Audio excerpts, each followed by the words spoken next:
Assalamualaikum warahmatullahi wabarakatuh. Pada kesempatan kali ini saya akan sedikit menjelaskan mengenai materi PAI kelas 1, yaitu tentang perjuangan dakwah Rasulullah di Mekah.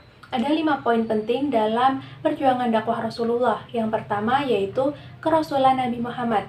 Nabi Muhammad mendapatkan wahyu pertama pada saat beliau berusia 40 tahun, yaitu ketika beliau sedang berkhalwat di Gua Hira.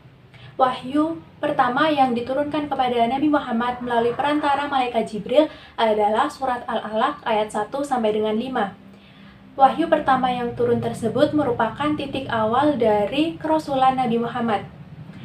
Nah, selanjutnya poin yang kedua yaitu strategi dakwah yang dilakukan oleh Nabi Muhammad. Ada 2 strategi. Yang pertama yaitu strategi secara sembunyi-sembunyi. Rasulullah melakukan strategi dakwah secara sembunyi-sembunyi di rumah Arqam bin Abi Arqam, yaitu mendakwahkan Islam kepada karib kerabat dan sahabat beliau. Yang kedua yaitu strategi dakwah yang dilakukan Rasulullah secara terang-terangan.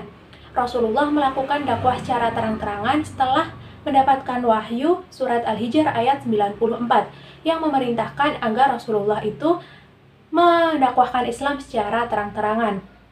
Nah, poin yang ketiga yaitu mengenai perjanjian Aqobah. Perjanjian Aqobah ada 2 macam, yaitu perjanjian Aqobah 1 dan perjanjian Aqobah 2. Perjanjian Aqobah 1 adalah perjanjian antara penduduk Yatsrib dengan Rasulullah di Bukit Aqobah. Sedangkan perjanjian Aqobah 2 yaitu perjanjian antara penduduk Yatsrib yang saat itu sedang melaksanakan ibadah haji ke Mekah dengan Rasulullah. Adapun isinya yaitu mereka setia kepada ajaran agama Islam dan setia kepada Nabi Muhammad. Selanjutnya poin yang keempat yaitu bentuk penolakan kaum kafir Quraisy terhadap ajaran yang dibawa oleh Rasulullah. Ada berbagai macam bentuk penolakan seperti mencaci maki Rasulullah, menghalangi jalan dakwah Rasulullah, memboikot kaum muslimin baik dalam bentuk pernikahan maupun dalam bentuk perdagangan, serta melempari Rasulullah dengan kotoran. Nah, selanjutnya yang kelima yaitu hijrahnya kaum muslimin. Ada 2 hijrah kaum muslimin, yaitu hijrahnya kaum muslimin ke Madinah dan hijrahnya kaum muslimin ke Habasyah. Dalam hijrah kaum muslimin ke Habasyah ini ada 2 kali hijrah. Yang pertama